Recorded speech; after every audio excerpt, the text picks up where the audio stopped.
Bonjour à tous, bienvenue à Acrea en ondes. Je suis Laurence Lache, coproductrice du Gala Influence Création avec tous mes acolytes. Maude, ma co-animatrice. What's up? Présentez-vous. Anto Allez-y. commence. Anto. OK, il faut garder ça d'un, mais mettons, qu'est-ce que tu fais pour la créa? tu sais? OK, ouais. À créer, fait que tout au niveau du comité marketing, je m'y occupe avec une belle équipe. Et un des producteurs aussi du gala. Ouais, Dans le fond, on est les 4 producteurs du gala. Puis moi, je suis aussi le directeur général, dans le fond, de l'association en ce moment. Le big boss. Exact. Puis aujourd'hui, on vous parle de l'Acrea. En fait, aujourd'hui, on est au lendemain de Acrea Connect, notre premier événement de réseautage. Sur un bateau qui a eu lieu hier. Fait que c'est pour ça qu'on est un petit peu fatigués, yeux pochés. Là, on est en train de régler ça avec Karen Jonca, là, mais... Mais c'est Karen pour ça Jonca. que si on rit beaucoup pour rien, c'est parce qu'on n'a pas beaucoup dormi, parce qu'on démontait la salle pense jusqu'à que t'es pas minuit hier présenté, soir. Mais j'ai pas besoin de présentation. T'as pas une présentation tellement famous, Maud. Note to ourselves, on ne fait plus de tournage de 6 heures un lendemain d'événement. Ouais, Faites c'est pas ça. Exact. Mais aujourd'hui, pour vrai, on voulait vous parler un petit peu des services qu'on on offre avec la Créa. C'est quoi les piliers? T'sais, on a le côté événementiel qu'on vous a déjà parlé avec le gala, mais il y a d'autres choses dans l'association qu'on voulait vous présenter aujourd'hui, un petit peu, puis voir si Les on 4 avait- piliers, en fait. Ouais, un peu les 4 piliers. Ouais. Là, Jean-Michel a pris des petites notes d'entrée de jeu, fait que je vais te passer la Mais balle. est-ce qu'on parle de pourquoi qu'on a fait ça? Ben, la mission, moi, je pense que ce serait bien qu'on commence un peu avec la mission de la Créa, parce qu'on avait parlé de la mission du gala, qui est quand même alignée, là, on s'entend. Puis Anto, il est tout le temps super bon pour faire ça. Ouais, absolument. Fait que ça, dans le Pris on fond, the spot.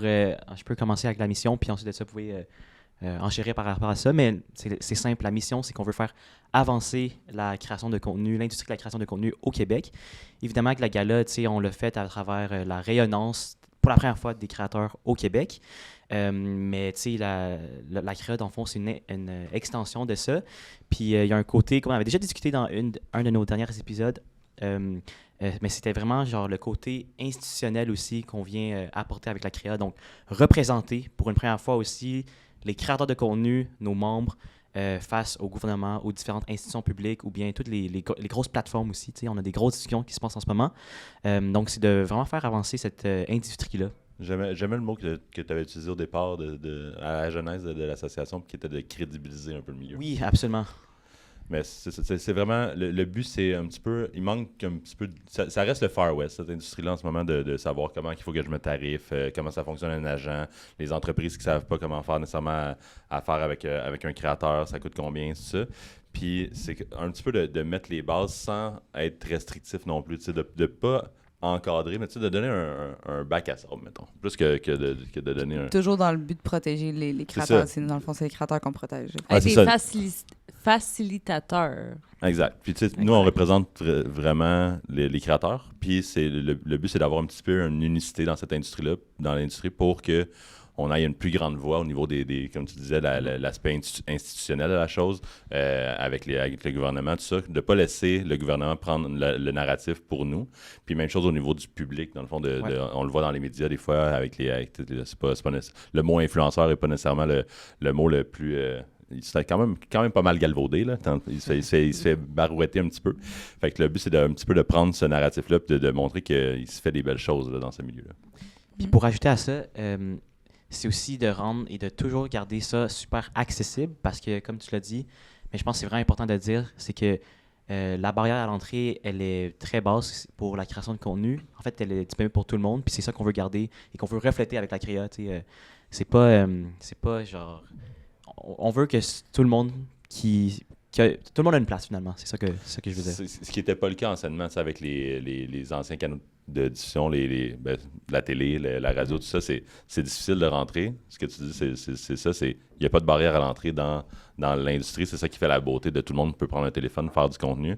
Fait que on veut aussi garder cette essence-là qui représente cette industrie-là à travers la créa, de ne pas donner trop de balises, de ne pas donner trop de barrières à l'entrée pour faire partie puis être représenté et tout. Puis je pense qu'on est en train de modifier la définition de c'est quoi un créateur de contenu. Ça a énormément évolué sur la perception des gens dans les 2 dernières années. Puis là, j'ai une bonne nouvelle pour vous. Si vous faites du contenu constamment, que vous avez 200 000 followers sur TikTok, si tu es humoriste, que tu fais de la sensibilisation ou que tu vends des produits cosmétiques, tu es un créateur de contenu, chum! Voilà! Un bon point. Puis là, avec la créa, justement, on a créé des produits, on a créé des services pour venir, justement, comme aider les créateurs de contenu à être meilleurs dans son métier. Encore une fois, c'est toujours dans le but d'accompagner et non de réglementer nécessairement, mais ça reste on en a parlé dans d'autres épisodes, une plateforme, une responsabilité. Quand tu influences des gens, ça vient avec une responsabilité. Mais il y a aussi tout l'aspect, légal, la chose. C'est une des raisons, un de nos piliers d'ailleurs qu'on a mis l'emphase dessus là, dès la fondation de la créa, qui était de outiller les créateurs les agents, ils sont présents, puis il y a des créateurs qui ont des agents, mais il y en a qui n'en ont pas, puis qui souhaitent quand même faire des collaborations, mais comment que tu t'équipes pour t'assurer que tu te fais pas, que ça soit fraudé ou que tu te fais pas avoir, ou peu importe, c'est à travers certains contrats. Donc, on a mis des templates de contrats pour aller chercher des clients, ou des entreprises, il faut un kit média, donc on a mis des templates aussi.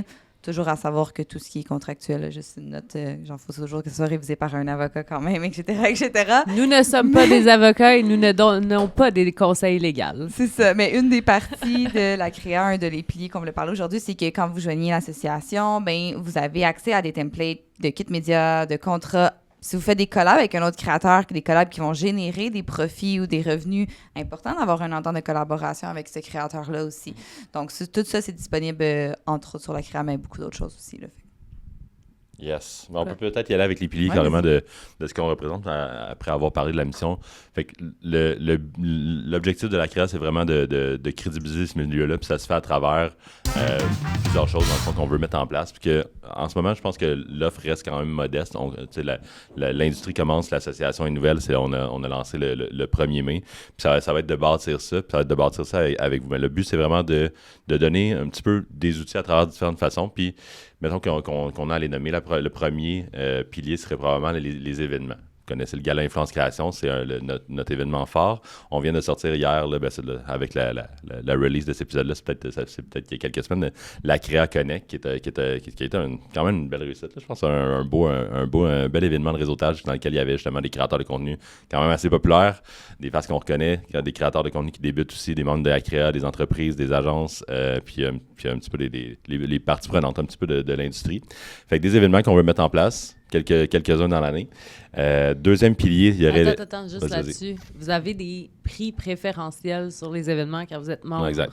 Très important pour ceux... C'est 50% de moins cher pour les membres, d'ailleurs, environ. Là, si exact. Genre, la croisière venait à 34$. Là. Ouais. Ça commence à être pas cher. Non, c'est ça. Avec des bouchées gratuites et deux consommations gratuites. Quand même une belle soirée pour ce prix-là.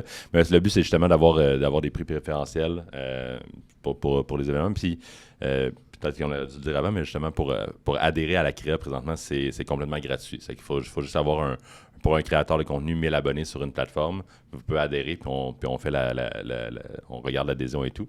Puis c'est ça, justement, dans cette demande d'adhésion-là, une des questions qu'on pose, c'est qu'est-ce que vous voulez voir avec la créa? Puis c'est une des choses qui est revenue souvent, justement, d'avoir des événements, mais aussi, deuxième pilier, des outils. Fait qu'on a commencé à travailler ça un petit peu, quand même.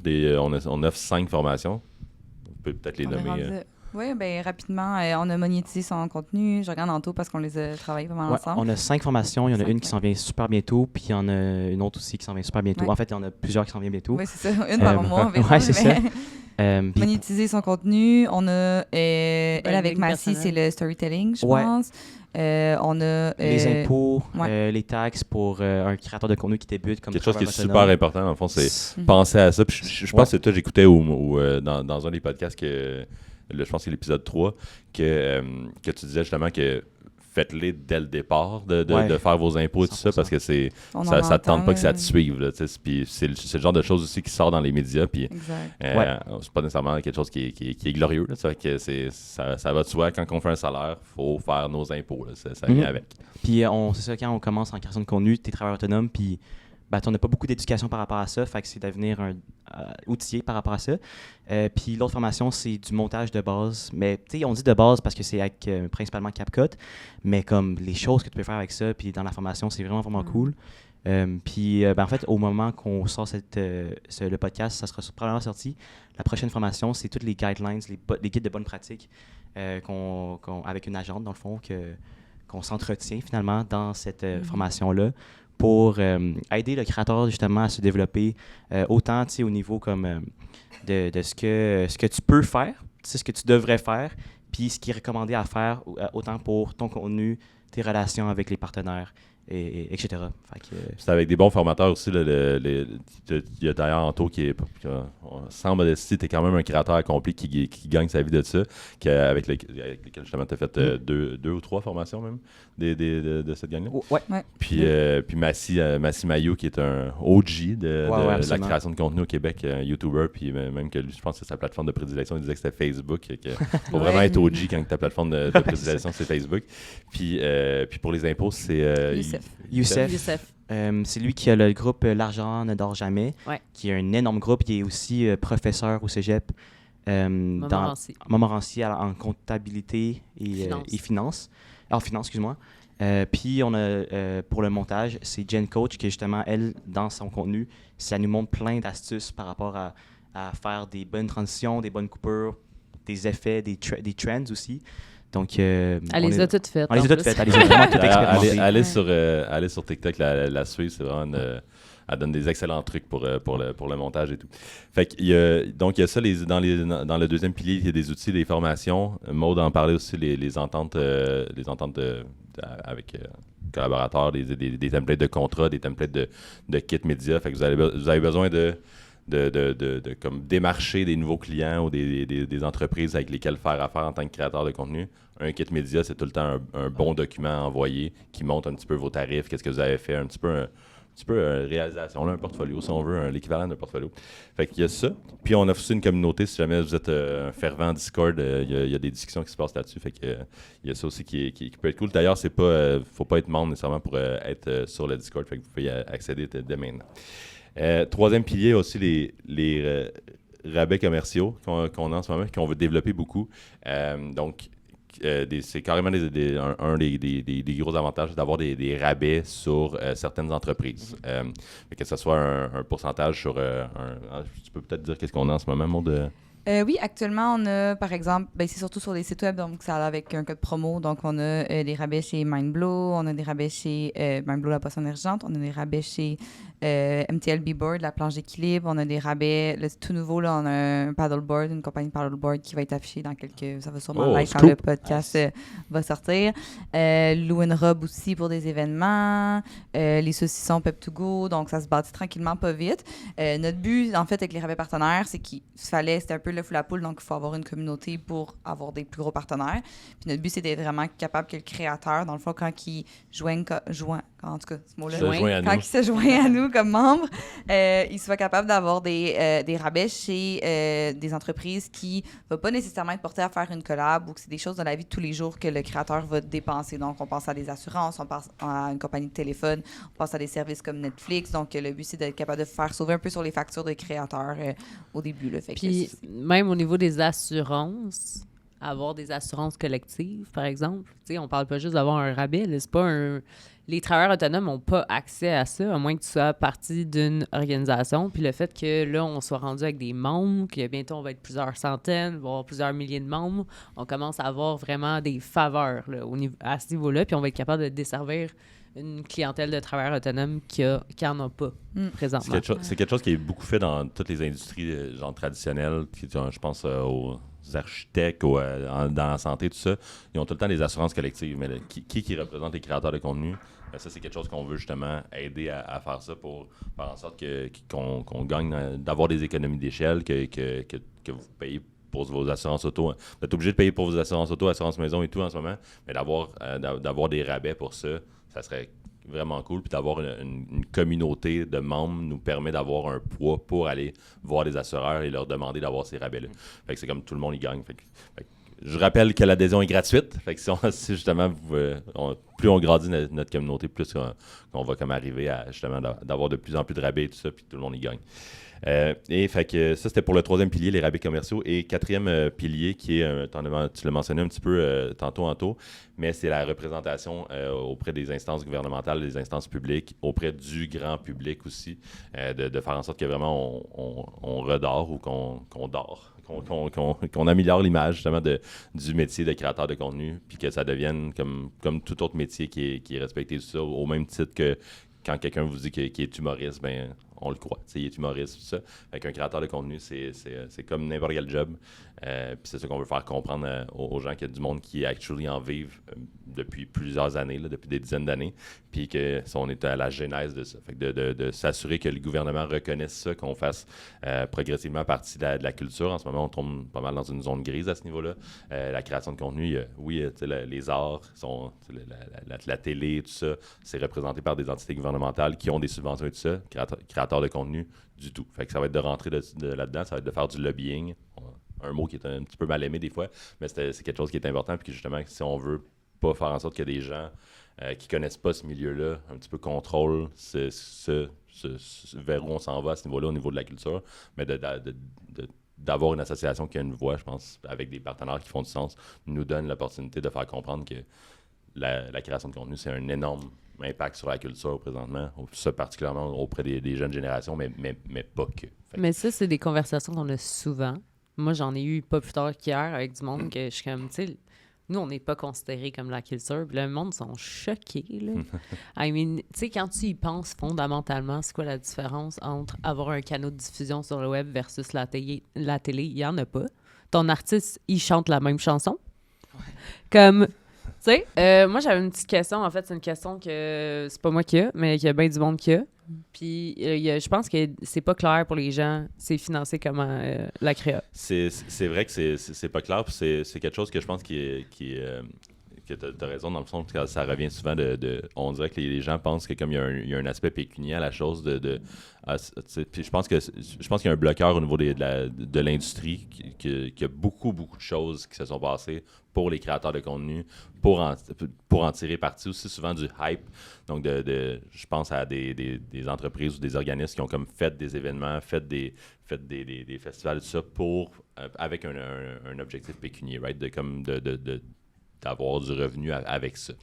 Puis le gala, c'est pas ça. Puis la créa, c'est pas ça, right? C'est vraiment de faire grandir cette industrie-là pour que ça gagne à tout le monde, puis que le petit créateur qui veut se partir, ben, dans 2 ans, il soit capable d'en vivre parce que le narratif a changé, parce qu'il y a plus d'argent qui est injecté dans l'industrie et tout ça. C'est ça, le but est quand même de faire de l'argent, mais l'argent, le but, c'est de l'utiliser pour créer des services et redistribuer aux membres dans l'intérêt des créateurs. C'est une OBNL. C'est ça, c'est le concept d'un organisme à but non lucratif. Il n'y a pas de profit qui sort de là. En ce moment, non seulement il n'y a pas de profit, mais il n'y a pas de salaire là, qui est payé en ce moment pour la créer. On est tous bénévoles là-dedans. Éventuellement, le but, c'est pas de rendre ça bénévole à vie. C'est pas viable de faire ça. Fait que c'est sûr qu'il va y avoir des salaires.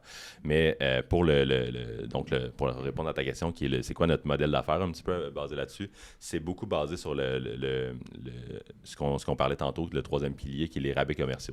Donc, d'aller chercher un assureur, par exemple, qui va nous donner qui va donner un rabais de groupe, un rabais, une économie d'échelle à une gang. Donc, nous, en l'occurrence, au niveau des créateurs de contenu puis de l'industrie, mais par exemple, cette entreprise-là va donner un certain pourcentage aux créateurs à travers la créa, et va aussi donner comme une prime de référencement, par exemple, à l'organisme qui donne ça. Donc, il y a une partie des revenus éventuellement qui va, quand on va réussir à créer ça, va venir des rabais partenaires à travers cette prime de référencement-là. En exemple clair, là, ça veut dire que si on a plusieurs membres dans la créa qui ont une assurance qui leur coûte 100$ par mois, peu importe c'est quoi l'assurance, qui passe par un assureur qui est dans la créa, sur une prime de 100$ normalement, si on négocie un 20% auprès de la compagnie, il y a 10% qui va être remis au créateur. Donc, son truc qui coûterait normalement 100$ va coûter 90$.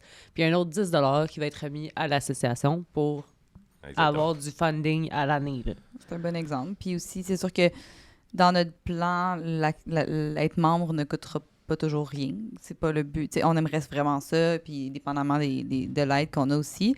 Mais ça reste que la plupart des associations comme la nôtre, il y a un coût à l'entrée quand même pour pouvoir bénéficier de ces rabais-là. Pour l'instant, c'est gratuit. Fait que, encore une fois, j'encourage les gens à s'inscrire tant que ça l'est. Mais éventuellement, vous allez avoir un petit coût modeste là, mensuellement pour ça. Là. Genre, traiter les demandes, puis juste avoir quelqu'un qui répond aux DM. Là. C'est ça. En ce moment, chaque demande est traitée par une personne en ce moment qui fait ça bénévolement. Vous imaginez la job de juste regarder des demandes qui rentrent, de voir si la personne est quand même une personne qui n'est pas controversée, de voir quel est le bon nombre d'abonnés, de voir les critères qu'on met. pour un bénévole, c'est comme, faut que ça te tente solide. Puis on est chanceux de bénéficier de ça, d'une grosse équipe quand même qui le fait bénévolement, puis que ça étende parce qu'on a tout à cœur cette mission-là. Ben, je pense que c'est ça. Je pense que je finirai avec ça, à moins que vous ayez quelque chose à ajouter, mais c'est un gros merci à tous les bénévoles. Là, autant hier avec l'événement Créa Connect, comme on a eu vraiment beaucoup d'aide de notre équipe événementielle, tout ça. On est vraiment, vraiment, vraiment bien entourés. Ces gens-là, c'est des passionnés. On a la chance de travailler avec des gens vraiment formidables. Puis si jamais il y a des gens aussi qui souhaitent, hier, il y a des gens qui m'ont dit comment je peux m'investir, comment je peux être bénévole avec la Créa, vous pouvez nous envoyer un courriel info@crea.ca, c'est dans notre site web.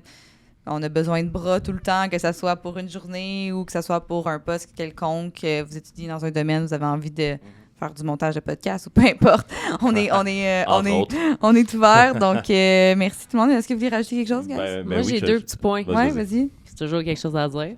J'en ai un. Ce message est pour Mathieu Lacombe. Si ce n'est pas Mathieu Lacombe, tu peux scroller. Tu es officiellement invité au Gala Influence Création, édition 31 mai 2025. On espère que le ministre de la Culture va être là avec nous. Mathieu Lacombe. Merci. Ça, c'était mon premier message. Exact. Mon deuxième, plus spécifiquement, juste pour finir sur le financement, est-ce que on est le seul gala actuellement au Québec qui n'a pas de financement public? Oui. Ouais. On connaît pas tous les petits galas, donc, mais pour mettre en contexte, probablement, oui. Pour mettre en contexte, oui, tous les petits galas, mais mettons les galas, justement, qui je pense à la Disque, aux Oliviers, tout ça, c'est clair qu'ils ont probablement du financement public. La Disque, j'en suis certain. Les autres, je suis moins certain, mais probablement qu'il y a un aspect de ça. Mais c'est ça, pour mettre en contexte, justement, le gala, oui, et même la Créa, en ce moment, on fonctionne par des commandites au privé qui veulent bien faire partie de cette industrie-là. Je pense entre autres à Karine Jonquet qui est avec nous depuis le deuxième gala, puis c'est vraiment une belle collaboration qu'on a avec eux. C'est qui croient en ce projet-là, puis que justement c'est pas tabou pour eux, les créateurs de contenu, les influenceurs, puis qui voient la validité justement de créateurs de contenu qui font la bonne chose, puis de parler des vraies affaires pour aider à la société. Un petit mot de la fin, Anto? Ben, merci de nous avoir écoutés.